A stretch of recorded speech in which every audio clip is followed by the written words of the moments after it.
friends, it's Christy. Welcome back to my channel. Today I'm going to be making a little treat bag using Lawn Fawn's Critters in the Forest. And I actually don't own the dies for this particular set, so I'm going to start by stamping my fox with some black licorice ink on some Nina Solar White cardstock. And then I also stamped a little mask off camera using some Inkadinkado masking paper. So I'm going to trim that out with my scissors. I actually only need the bottom part of the fox for this particular scene to be masked off, but I decided since I didn't have a mask of this animal to go ahead and trim out the entire thing. That way I can keep it in with the stamp set and I can use it, repeatedly on other projects. And I like to use my Teflon coated cutter bee scissors for those just because they don't allow the stuff to really stick to them. Then I'll peel that off the masking paper, but keep that for later use, and then cover up that image on my panel there. Now I can line up the log that I want my fox to be sitting on. Just make sure I have it exactly where I want it. And then I can pick it up with the door of my Misty and ink that up and stamp that down as well. And then when I pull off the mask for the fox, you can see that it looks like she's sitting perfectly perched on that little log. There was one little place on her tail that I didn't feel stamped perfectly, so I just grabbed my Memento marker and just drew that back in. And then I also am going to just stamp out the sentiment that I'm going to use later on, just a little bit high off the scene. I'm going to cut that out with a different die later on, so just anywhere that's kind of not in my way for the coloring. So it's been a long time since I've actually colored the background in with Copic markers as well. So I'm going to attempt that today and kind of dust off my skills and see how well I do. So I'm starting with a BG quadruple zero and just outlining a little cloud that I wanted to be in the background. And then I'm also going to begin to sketch in some color coming up from the ground. I wanted the ground to hit maybe about halfway up the log and then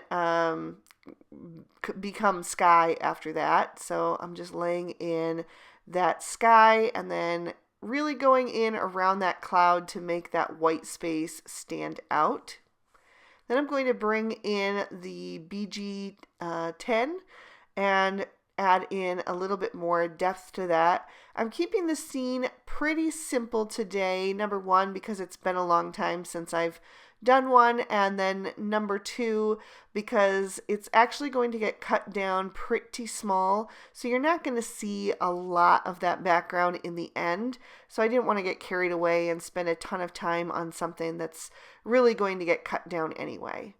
So once I had the BG10 laid in and put that darkness around the cloud again to help that stand out, I'm going back to the BG quadruple zero and just blending that out. Then I'm going to grab the C0 and just outline the edges of that cloud, make it look really nice and white and fluffy.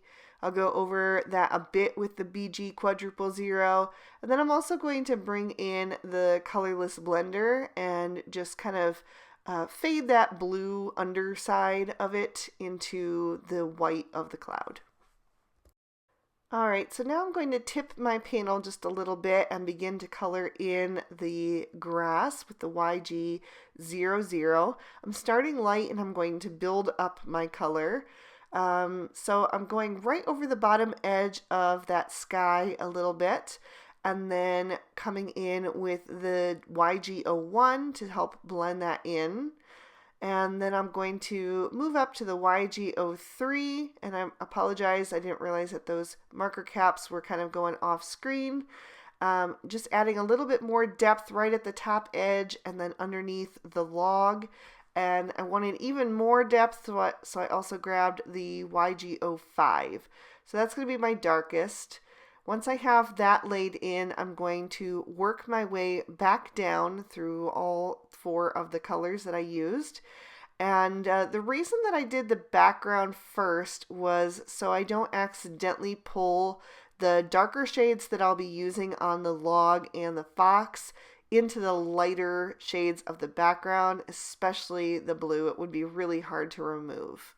So now that the background is done, I can begin to color the log, and I'm using E51, E53, E55, and E57. Now I'm going to go back to coloring darkest to lightest, which is the way that I prefer. So I'm starting with that E57 and laying in some shadow right under the fox, also right at the bottom of the log, and then kind of just following the artist drawn lines that are there as well. Then I'm going to soften that up with the E55 and just kind of making it a little bit sketchy. It doesn't have to be like a perfect blend because this is wood grain. So I'm using the E53 for my lightest shade on the actual side of the log. I'm going to save that E51 for the end that's kind of cut off. And I actually am going to add in the E50 as well. So I started with the E50 and then blended on a little E51 from the bottom, and then a little E53, and then I'm going back to the E51 to kind of blend that out. And then finally I'm going to grab that E55 and just trace that circle, the ring that's inside the tree, just to add a little bit more depth to that, just using the very tip of my marker. For my fox, I'm using YR12, YR14, and YR18. Again, I apologize for having some of those caps off screen. I don't usually color at this angle on such a big piece, and so I just didn't realize. I usually color in the horizontal orientation instead of the vertical. So this was something new I was trying, and I will have to adjust a little bit in future videos if I do more background scenes, which I have been really loving lately, so possibly. But I started with the YR18 and laid in some shadow. I'm just concentrating on the body first. I blended out with the YR14 as the midtone, and the YR12 is the highlight. And once I have the body all laid in, I'm going to go and do the head. And I did leave some little white socks for her feet. I thought that would be kind of fun and different. So again, just as I did with the body, the YR18 first, and a little extra shadow on the ear that's on the far side of her head because that would be cast in more shadow, and then making sure to keep the front of her face nice and light. And then I'm going to take the E000 and E00 to just add a little bit of shading to the white areas of her paws and tail. And I also did add a little E11 because it wasn't quite enough contrast for me. And then finally I'm going to finish her off with the W7 on her nose. All that's left are those 2 little leaves off of the fallen log there. So I'm using a new combo to me. I just got these YG11, YG13, and YG17. And again, I needed just a bit more contrast, so I grabbed another new to me marker, which is the G46, and then just blended back out a little bit with the YG17 and the YG13. So now that everything is colored, I'm going to grab the Lawn Fawn Stitch Circle Stackables and line it up where I want it on the panel and trim that out. I'm also going to grab one of the dies from Chit Chat. I didn't want the sentiment that fit in this smallest speech bubble, so I'm just using the die from that with the thanks friend from Critters in the Forest. I'm taping those into place with a little bit of post-it tape, running those through my die cutting machine, and then popping those out and just setting them in the little dish where I keep my images on my desk while I'm working on a card. I'm also going to die cut a piece of the Fall Fling 6x6 pattern paper with the scallop circle stackables, and then a piece from the Lawn Fundamentals wood grain cardstock using the Goodie bag die, and I'm going to run that through twice so that I have two pieces. So I'm not sure if it's just because of the way the die was or if I made an error, but I was only able to get the deep wood grain on one side of the goodie bag. So that's going to become my front, and then the piece where the wood grain is just not quite as deep, I'm going to make that the back side of the goodie bag. So I'm just folding all along all of the little lines that the die creates using my Teflon bold folder. And then I'm also going to reinforce the little fold that goes in the center and the little triangular shapes that are actually going to get tucked into the bag later on. Then I'm going to grab some score tape, and I'm going to put two pieces on the inside bottom of the back of the bag, and then I'm also going to run the tape along the flaps that are going to tuck onto the inside of the bag. So the easiest way to do that is just to flip it over, because that way the bag is laying nice and flat and you can get those pieces on there. And I love this tape because it just tears so nice and easy. So I'm going to line that on both sides, but just put the tape in the bottom on the one side. So then I can peel off the release papers from the inside of the back of the bag, and I'm going to lay that down and then take the front piece and just line it up right over top and press that down. Then I can peel off the rest of the release papers from both sides of the bag. I decided to do them both at once. You could do it one and then the other if you prefer, but for me it was just as easy to do it this way.